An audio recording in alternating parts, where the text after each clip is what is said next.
Hello friends, physics classes में आपका स्वागत है। आज मैं आपको व्हीटस्टोन सेतु के बारे में बतलाऊंगा। व्हीटस्टोन सेतु होता क्या है, पहले उसके बारे में जान लीजिए। यह एक ऐसी व्यवस्था होती है जिसके द्वारा हम अज्ञात तार का प्रतिरोध ज्ञात करते हैं। इस सेतु का निर्माण इंग्लैंड के वैज्ञानिक C.F. व्हीटस्टोन ने किया था। उन्होंने 4 प्रतिरोधों तथा एक सेल व धारामापी का उपयोग करके एक ऐसी युक्ति बनाई जिसे हम व्हीटस्टोन सेतु कहते हैं, जिसके द्वारा हम अज्ञात तार का प्रतिरोध आसानी से ज्ञात कर सकते हैं।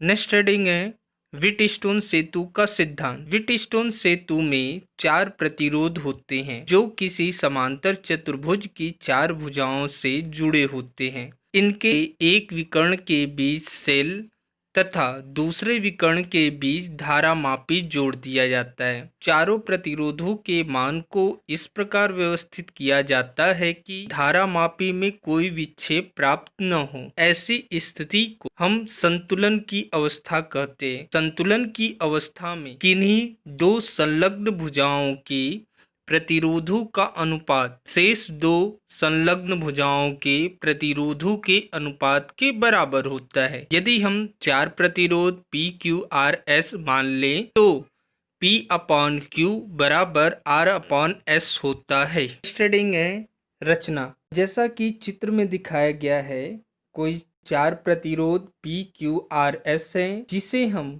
किसी समांतर चतुर्भुज ABCD की भुजाओं में क्रमशः जोड़े हुए हैं। अर्थात AB के बीच हम प्रतिरोध P को जोड़ देते हैं, BC के बीच प्रतिरोध Q, AD के बीच R और DC के बीच S प्रतिरोध को हम जोड़ देते हैं तथा विकर्ण BD के बीच एक धारामापी तथा कुंजी K2 जोड़ दिया गया है और विकर्ण AC के बीच हम एक सेल जिसका विद्युत वाहक बल E तथा कुंजी K1 से जोड़ दिए हैं। हेडिंग है क्रियाविधि।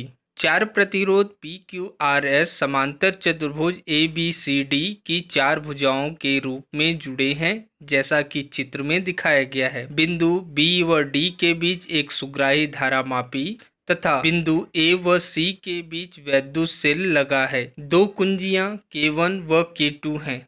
जब हम कुंजी K1 को दबाते हैं अर्थात ऑन करते हैं तो सेल से परिपथ में स्मॉल I धारा प्रवाहित होती है जो बिंदु A से व 2 भागों में प्रतिरोधों के अनुसार बढ़ जाती है। मान लिए धारा का पहला भाग I1 भुजा AB में तथा धारा का दूसरा भाग I2 भुजा AD में प्रवाहित होती है। हम PQRS को इस प्रकार समायोजित करते हैं कि जब हम कुंजी K2 को दबाते हैं तो धारामापी कैपिटल G में कोई विक्षेप उत्पन्न नहीं होता है। इस दशा में विकर्ण BD में कोई धारा प्रवाहित नहीं होती है, अतः भुजा BC में वही धारा I1 होगी जो भुजा AB में है तथा भुजा DC में धारा I2 होगी जो भुजा AD में प्रवाहित हो रही है।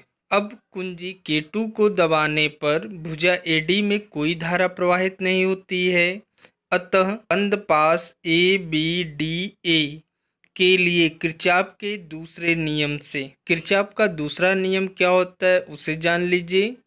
किसी बंद पास में बहने वाली धारा तथा संगत प्रतिरोध का गुणनफल उस पास में लगने वाले कुल विद्युत वाहक बल के बीजगणितीय योग के बराबर होता है। अतः बंद पास ABDA में I1 into P minus I2 into R बराबर 0।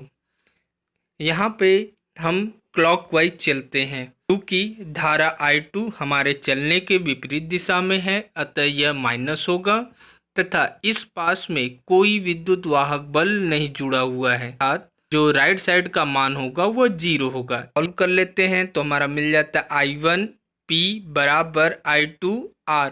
इसे हम समीकरण 1 मान लेते हैं। इसी प्रकार बंद पास BCDB के लिए आपके द्वितीय नियम से I1 into Q minus I2 into S बराबर 0। अब I1 इंटू क्यू बराबर I2 इंटू एस। इसे हम समीकरण 2 मान लेते हैं। अब समीकरण 1 और समीकरण 2 का भाग दे देते हैं, तो हमारा मिल जाता है I1 इंटू पी बटे I1 इंटू क्यू बराबर I2 इंटू आर बटे I2 इंटू एस। I1 से I1 कट जाता है तथा I2 से I2 कट जाता है, तो हमारा मिल जाता है P अपॉन क्यू बराबर R अपॉन एस।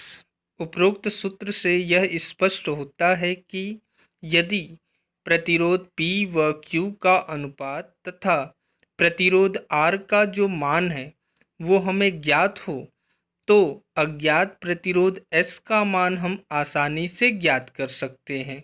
P तथा Q की भुजाओं को अनुपाती भुजाएं तथा भुजा AD को ज्ञात भुजा कहते हैं तथा भुजा CD को अज्ञात भुजा कहते हैं। सेतु के संतुलन होने पर धारामापी तथा सेल की स्थितियों को आपस में बदलकर सेतु के संतुलन की अवस्था पे कोई प्रभाव नहीं पड़ता है। अतः सेतु को BD तथा AC की भुजाओं को संयुग्मी भुजाएं कहते हैं। नेक्स्ट हेडिंग है व्हीटस्टोन सेतु के सिद्धांत के उपयोग। व्हीटस्टोन सेतु के सिद्धांत से प्रतिरोध नापने के लिए 2 उपकरण बनाए गए। पहला पोस्ट ऑफिस बॉक्स तथा दूसरा मीटर सेतु। नेक्स्ट हेडिंग है नोट। पहला, सेतु की भुजाएं AD व BC अनुपाती भुजाएं कहलाती हैं क्योंकि इनमें लगे प्रतिरोध P अपॉन Q का अनुपात समंजित किया जाता है। भुजा AD को ज्ञात भुजा कहते हैं क्योंकि इसके प्रतिरोध का मान हमें ज्ञात होता है, जबकि CD अज्ञात भुजा होता है जिसके प्रतिरोध का मान हमें ज्ञात करना होता है। सेकंड पॉइंट, सेतु के संतुलन की अवस्था में धारामापी G तथा बैटरी E के परस्पर बदलने से संतुलन की स्थिति में कोई प्रभाव नहीं पड़ता है। अतः धारामापी की भुजा BD तथा बैटरी की भुजा AC परस्पर संयुग्मी भुजाएं कहलाती हैं। थर्ड पॉइंट, सेतु की सुग्राहिता लगाए गए प्रतिरोधों के मानों पर निर्भर करता है तथा जब प्रतिरोधों के मान एक ही कोटि के होते हैं तो सेतु अत्यधिक सुग्राही होता है। वीडियो को अंत तक देखने के लिए धन्यवाद। जो चैनल पर नया चैनल को सब्सक्राइब कर ले, नोटिफिकेशन बेल ऑन कर ले तथा लाइक, शेयर एवं कमेंट करना ना भूले।